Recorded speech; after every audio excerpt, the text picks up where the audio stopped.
All right, we are here at the shop. It's Monday morning. We just had our team meeting. It is going to be day 3 of our adventures out in Medina, South Dakota. They did the disassembly when it was about 100 degrees out 2 weeks ago. Man, that was brutal. The guys did a great job.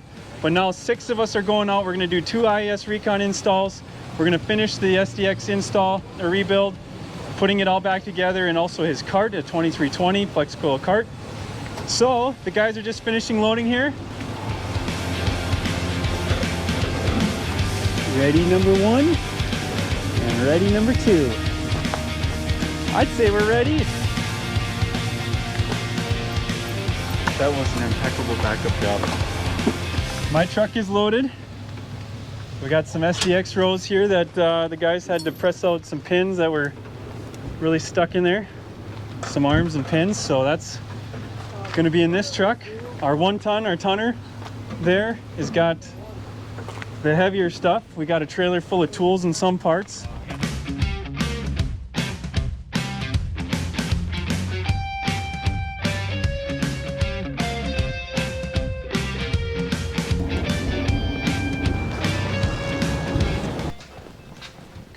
What do you think? We need a tool. Yes. Come on around, get what you want. Do you guys mind if I walk over and get some donuts?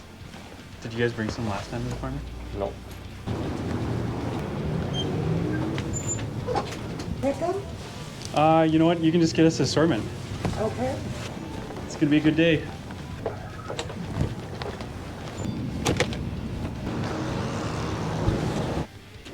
Go. See ya. I hustled. I'm already tired. I was just waiting for there. All right, so now we're off finally. We'll be trying to catch our counterparts. All right, we are on site here, and this is the evidence of what the guys had done before about a week ago. Are you guys stiff just thinking about it? So all of our row units have the closing alarm pivots out, the discs and gauge wheels are off, main pivots are out. Here's an example of what these look like. Some of them had to get torched off. This came off of a closing alarm. A lot of these tabs get broken off. This goes in the main pivot right here because they lock up, and that's why we got brackets machined.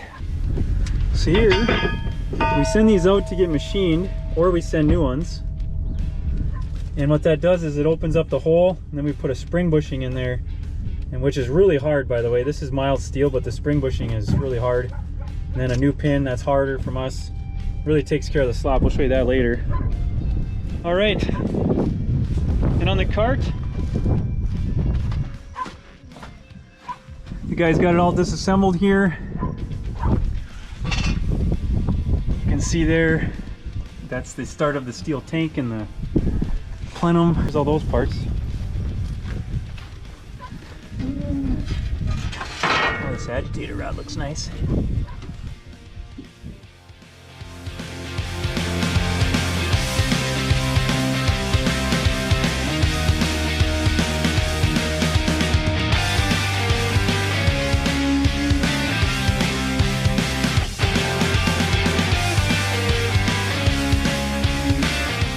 So we're here under this 2320 cart, and we got a few issues we got to resolve before we can put parts back up in there.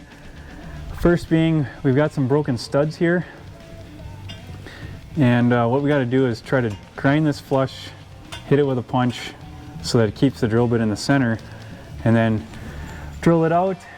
We got 3 on this one and at least 4 on this one. So this isn't gonna be fun, but we got to do that to get the holes back to functioning condition.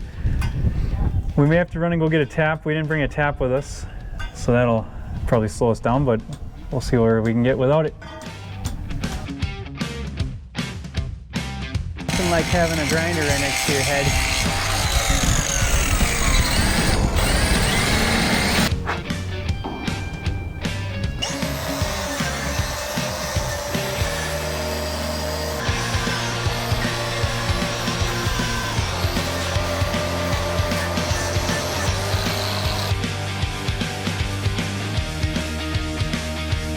All right, midday update.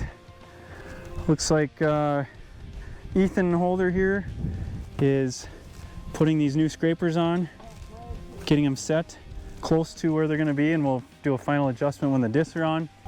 Chadron is over here hanging brackets, so he's putting all these on. And what we'll do after that is then mount the rows. This is our leaning tower of gauge wheel arms and gauge wheels. It's like reverse Jenga, guys. No different than when we started. Nothing's mounted. But the prep is there. And the cavalry has arrived. We got Philip here, who actually lives close by, and you've done some rebuilds with us. Great. And we asked him if he had some taps. Man, you have a nice setup here. Can you just leave this here for a day? After we got here, we didn't have our taps with left-hand drill bits, things like that to get those holes out, or those busted bolts. So he got some, since he's got a diesel mechanic shop nearby. And if you ever need diesel work done, diesel engine work done, he's a go-to. Medina, North Dakota, guys. Does good work. All right, let's get back to work.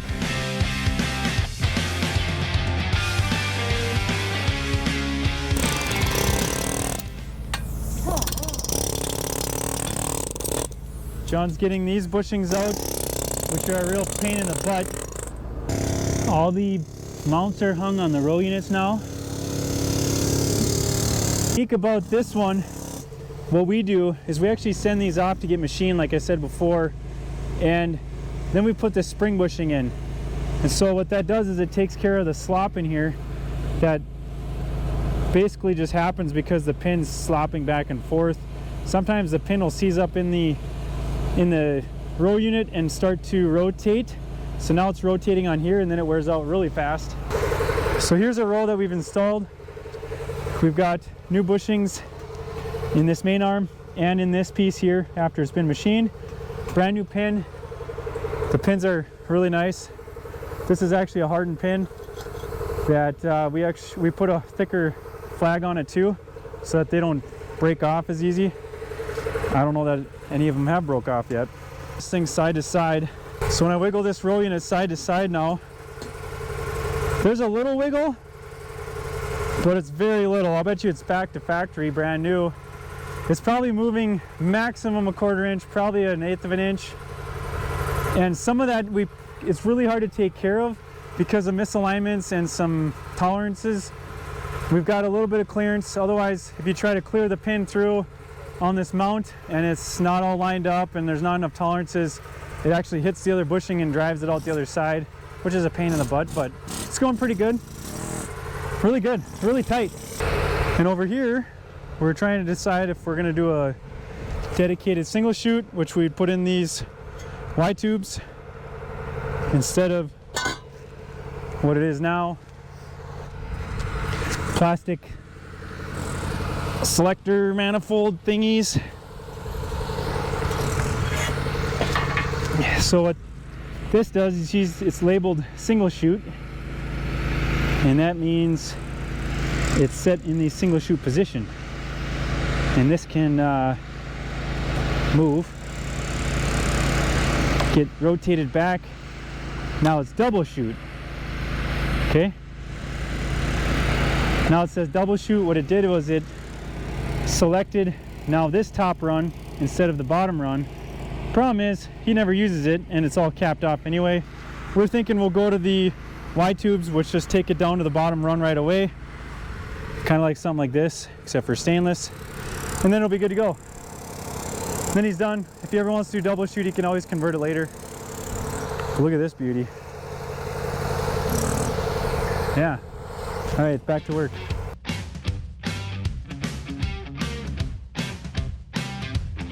Look at these things. So we're actually fixing these while we're at it. Case quit carrying this link fix kit. Actually, they don't carry these parts anymore as far as we are told. And so we were forced to come up with this to help guys out. You see this one's broke right here and it's really wore out. This hole's really egg-shaped. This is a new one. This is an AR something steel, AR 400 or something, abrasion resistant, more durable, and it's new. So we solved that problem. So here's an old one. Where's the new ones of these? Or the updated, the welded on ones? Isaac. I don't know if you can see that, but those are really shot. Thank you. So this is that tab. As you probably already know, with the underside of the prepping the underside of the flange on the tank, I have just taken forever sitting in the shade in the cool breeze while these guys are slaving away, but don't tell them. You try getting all this stuff with that wire brush before. I use that one that goes on the die grinder, or the grinder. Yeah.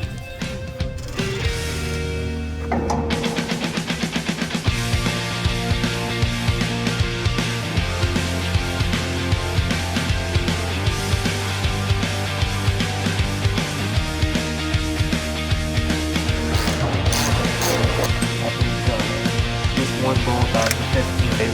Leave.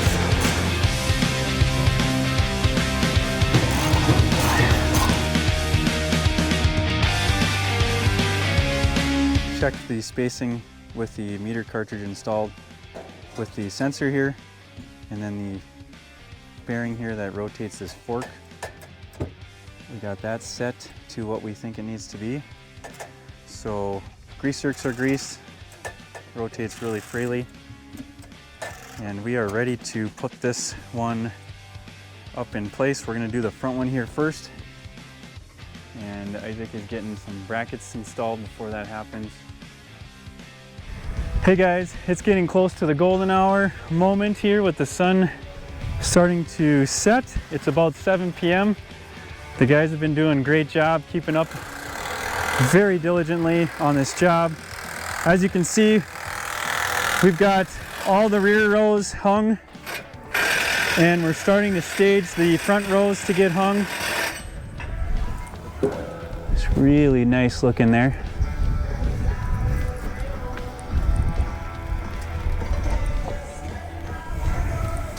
We're going to clean up some silicone here, but this one's in too. This manifolds assembly is finally here. We've got 1 meter housing up. Due to some miscommunication, we don't have this one in place, but we're going to put that up when we get it back, when we get it tomorrow. But this can go in place and slide out of the way. So let's see how this goes.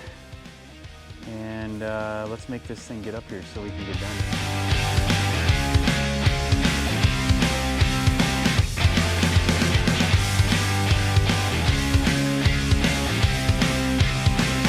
So anyway, wanted to get you guys some update here and show the great work that John's doing.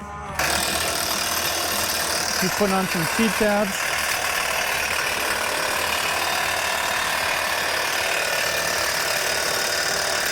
Hey Chowdhury, I'm trying to take a video. All right.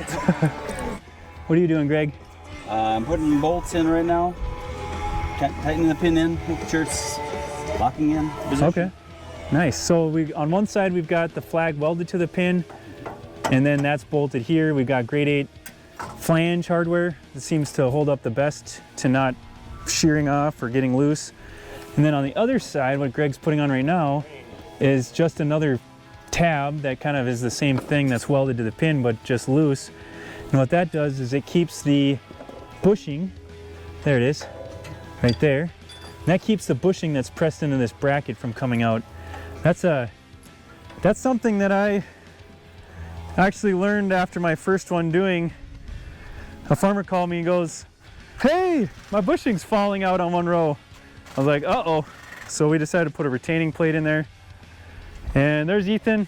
Yep. And these are, looks like we're switching to some new A-bolts, we call them, because maybe they got bad when you guys took them apart. Yeah, a couple of them, the bolts had seized up, so we had to cut them off. But okay. So what we always send extras because we've learned that there's always some number that get wrecked when you take them apart, take them off. We do try to save them though. I'm not gonna lie, the dealer charges 30 bucks for those things. We charge half that, so way better deal. But they're still expensive. There's still a cost that we try not to pass on if we don't have to. So we reuse the other ones if they are usable. One new one, one old one that we reused. We do put new nuts on though everywhere. So what we do is we put a grade 8 equivalent flange lock nut, and what we feel like that does is it distributes the weight better, or the load better on this face of this plate or this bracket. Because what can happen is these rows can actually end up putting so much side load, and it tweaks this whole mount. The sun's definitely on its way down, and I think we got enough energy to keep going till sundown-ish. Hey, how come nobody's used this sweet? I'll use it just so I can say we used it. Jesse, this is me using your expensive creeper. Oh, I could just sit here and take a nap. That's exactly why I wasn't getting into it. I'd say take it back. But it does look pretty sweet. And it's snap-on, so anything snap-on is amazing, right? Is that the way it works? Well, this is the end of day 3 for this rebuild. We've got a lot done, which you've seen before. The guys are ready to have some good chow and get a good night's sleep. We'll be back out here next morning, tomorrow. We'll see you next time, guys.